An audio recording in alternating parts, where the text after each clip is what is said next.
म्हणजे कमी आणि वाढलेलं वजन. त्यामुळे मी जॉईन झालेली आहे. तिथं आल्यानंतर मला भरपूर एकावर एक परमास्ते म्हणतात तसं एकावर एक दस फ्री तसं मला भरपूर काय काय चॅलेंजेस माझे कमी झालेली आहेत.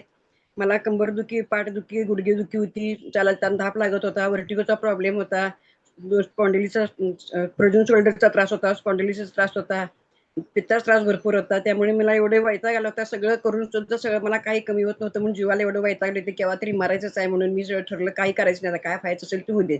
साठी उलटली की सगळे काहीतरी प्रॉब्लेम असे येणारच. त्यामुळे मी सगळं करायचं सोडलं. पण जेव्हा सुमनताईंनी समद प्रबोधिनी हॉलमध्ये त्यांच्या गाडीत घालून मला जेव्हा नेलं, मला म्हणलं काकी इथं बसा, तिथं तरी येऊन बसा म्हणून. ते ऐकल्यावर जेव्हा वाटलं, मिलिंद सरांचा अनुभव एवढा छान वाटला आणि तो तिथला माहोल बघितल्यावर वाटलं मिलिंद सर कमी करतात त्या वयात तर माझं का कमी होणार नाही. त्यामुळे मी माझ्या आरोग्यावर काम करायचं ठरवलं आणि हे सगळं सगळं संतुलित आहार चालू केला. मी आहार चालू केला आणि लगेच आपली 40 मॅरेथॉन चालू त्यामुळे मला इतका छान फायदा झाला की सविता त्यांचं डाएट, हेमा त्यांचा फॉलोअप घेणं, सुमन त्यांचं वरचेवर फोन करा, जेवला का, काय केलं का, पाणी पिलं का, ते सगळं समजलं. आणि सगळ्यांच्या कोच मार्गदर्शनाखाली दिवसभराचं कसं शेड्यूल असायचं, पाणी किती प्यायला पाहिजे, किती खायला पाहिजे, काय काय करायला पाहिजे, झोपायचं किती वाजता, किती झोप व्हायला पाहिजे आपली, रात्रीच्या वेळेस झोपेत आपलं वजन किती कमी होते, हे सगळं ऐकल्यावर काय खाल्लं की वजन वाढते आणि काय खाल्ल्यावर कमी होते सगळं ज्ञान मिळाल्यामुळे रविवारचे आपले सगळे टॉपिक असत होते. सोमवारचा आरचेचा त्यांचा टॉपिक असायचा, धनंजय सरांचा टॉपिक असायचा, गुरुवारी इंट्रोडक्शन असायचं, शुक्रवारी डॉक्टर आपल्या घरी, शनिवारी बोधकथा, इतके छान सगळे कार्यक्रम असल्यामुळे इतकी गोडी लागली आणि अक्षरशः मी 27च्या फार प्रेमात पडलेली आहे. त्यामुळे इथं आल्यानंतर मला व्हर्टिगोचा प्रॉब्लेम गेला, चालताना धाप लागत होता गेला. आता मी 64 पायऱ्या होत्या वर खाली करते, पण सध्या ऑपरेशनमुळे मी बाहेर जात नाही. आता मला विश्रांती सांगितली डॉक्टरनी, त्यामुळे मी बाहेर जात नाही. पण 64 पायऱ्या मी 2दा खाली वर करू शकते, 1 किलोमीटर चालत जाऊ शकते. त्यामुळे मी सदा कायम ऊर्जेने एनर्जेटिक भरलेली असते. मला स्वयंपाक करायचा कंटाळा येत नव्हता, पण मला जेवण जात नव्हतं, त्यामुळे माझं पोटात सकस आहार जात नव्हता म्हणून माझं आतापर्यंत वजन वाढत गेलं. हे आता इथं आलं समजलं मला. आणि पोटात मला अल्सरचा त्रास असल्यामुळे मला भरपूर आईस्क्रीम खायला फार आवडायचं. त्यामुळे मी दिवसभर गार वाटते म्हणून आईस्क्रीमच भरपूर खात होते. पण आता कळते आईस्क्रीम खाल्ल्यामुळेच वजन वाढते. पण जिरा पाणी पी, लिंबू पाणी पी, मध पाणी पी, सगळं करून बघितलं पण माझं अर्धा किलो वजन कमी झालंय. पण पहिल्या 4 महिन्यात माझं 24 किलोचा फॅट लॉस वेट लॉस झाला आणि आतापर्यंत माझा 31 किलोचा वेट लॉस झालाय ते.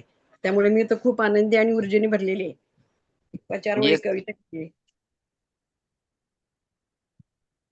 सकाळची सुरुवात एनर्जी ड्रिंक घेऊन होते. शरीर पूर्ण दिवसभर ऊर्जेत राहते. कामाचा ताण, धावपळ असो कितीही मोठी, सकस संतुलित आहाराची सवय ठेवते तब्येत गोटी. वजनावर ठेवायचं नियंत्रण नाही, उपाशी राहायचं. प्रोटीन, मिनरल, व्हिटॅमिन, जीवनसत्वासह चयापचय वाढवायचं. थकवा, आळस दूर राहता, आत्मविश्वास होई दाट. ध्येय गाठण्याची ताकद देते हीच खरी वाट. हा सकस आहार म्हणजे नाही जादू, शिस्त आहे जगण्याची, निरोगी राहण्याची आणि स्वतःला जपण्याची. रोजचा एक नियम करावा, आरोग्याशी नातं जोडावं, न्यूट्रिशनच्या सोबतीने स्वतःवर प्रेम करावं. घर, ऑफिस, प्रवास कुठलाही सोबत ही हक्काची. सवय छोटी, बदल मोठा हीच खुबी जगण्याची. ध्येय फक्त वजनाचं नाही, निरोगी आयुष्य कमवायचं. थेंबे थेंबे तळेसाचे रोज थोडं थोडं घडवायचं. बिना लाठी बिनाकाठी मेडिसिन शिवाय जगायचं. बिना लाठी बिनाकाठी मेडिसिन शिवाय जगायचं. इथं बोलायची संधी दिल्याबद्दल धन्यवाद. सगळे सत्याशी फॅमिलीची मी आभारी आहे. माझे कोच, मेंटर, स्पॉन्सर सगळ्यांचे आभारी आहे. धन्यवाद सुजाता ताई. हो, लईच भारी कविता. काय ते सगळं बरोबर वजन कसं कमी करायचं चॅपचे पर्यंत सगळं घेतलंय. एकदम पॉवरफुल. बघा, ह्या काय कविता कवयित्री आहेत का? हो, आता आहेत. कारण आता छानपैकी केली ना कविता तेवढी 4 ओळी मस्तपैकी. त्यामुळे सगळ्यांना ज्या वेळेला मन स्वस्थ असतं ना, त्या वेळेला त्या मनाचे सगळे पैलू कळतात. शुभदा ते आता या वेळेला सांगितलं तुम्ही आईस्क्रीम खाऊन खाऊन वजन वाढलंय हे. बरोबर होय. आहे. एवढस आईस्क्रीम 100 ग्रॅम खाऊन या, दुसऱ्या दिवशी 400 ग्रॅम वजन वाढतंय. मग आपल्याला होय. तर प्रश्न पडतोय, काल तर मी एवढंसच खाल्लंय, हे 100 ग्रॅमनं माझं वजन वाढलं कसं आणि 400 कसं वाढलं? किती पाणी पिता, हॉटेलला जेवून आल्यानंतर किती पाणी पिता, वॉटर किती बॉडीमध्ये एक्स्ट्रा रिटेन होतंय, या सगळ्याचा परिणाम आहे. आणि मस्तपैकी एवढंच खाल्लोय आईस्क्रीम, जेवलोच नाही मी, एवढंच खाल्लोय आणि झालं परत वाढलं. या वेळेच्या एक्सपिरियन्स मध्ये एक्स्ट्रा सांगितल्यात बरं काय. आतापर्यंत मी तर काय आईस्क्रीम खाऊन माझं वजन वाढले हे यांनी सांगितलं नव्हतं. 31 सांगितलं तुम्ही? किलोचा वेट लॉस केलाय हो. खूप क्लास वेट लॉस झालाय. शुभदाताई पहिल्या प्रोग्रामला आलेल्या शुभदाताई आणि आताच्या शुभदाताईमध्ये जमीन अस्मानचा फरक आहे. एवढ्या क्लास, एवढ्या ऍक्टिव्ह, एवढ्या एनर्जेटिक, एवढ्या मस्तपैकी आवरून आलेल्या शुभदाताई आहेत आता. आता ओके. सुद्धा ताई माझं ऑपरेशन होऊन महिना होत आला. 1 तारखेला महिना होतोय. पण 2च किलो वजन वाढले. माझं जास्त वजन वाढलं नाही. का म्हणजे तोंडात दात नाही, मी बाकीचं काय खात नाही आणि सकाळी 9 गोळ्या होत्या मला डॉक्टरने दिलेल्या. अँटिबायोटिक होत्या, कळेवरच्या होत्या, जखम बुरण्याच्या होत्या. पण तरी पण 2 किलोच वजन फक्त वाढले. त्याचा कंट्रोल कमी कसं करायचं माहित आहे. त्यामुळे लक्ष द्यायच नाही तब्येतीकडे. पहिला तब्येत महत्वाची म्हणून मी सध्या लक्ष देत नाही. पण 2च किलो वजन वाढले माझं एका महिन्यात फक्त. ओके. कशाचं ऑपरेशन झालंय? माझं जे बेकर सिस्टचं ऑपरेशन झालंय. गुडघ्याच्या पाठीमागे गाठ होती, हाडातली जॉईंट गाठ बाहेर आलेली, ती काढली. 8 टाके आहेत.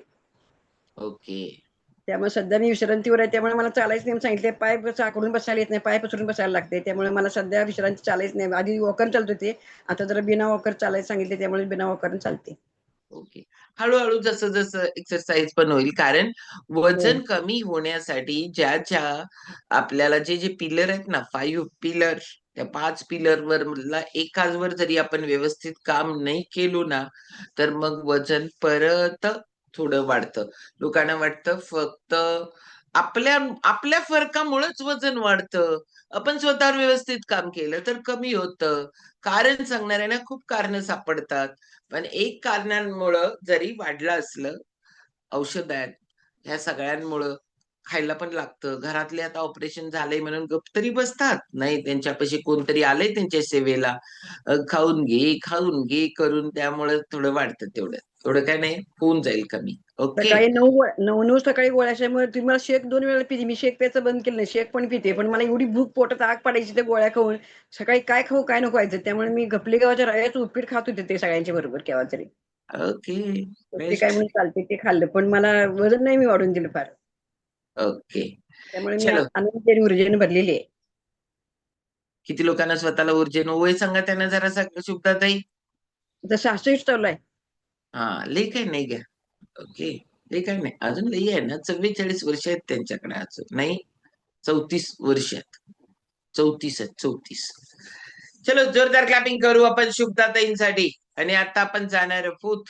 आपण शैलाताई मला लई छान बसलेले दिसायला लागल्यात. त्यामुळे आपण जाऊ आता शैलाताईंचा एक्सपिरियन्स घेण्यासाठी. शैलाताई कोण आहेत? सकाळी आज वर्ग ज्यांनी केला, जिथं कमी तिथं मी, असं एक व्यक्तिमत्व. रोज संध्याकाळचा योगाचा वर्ग, शोभाताई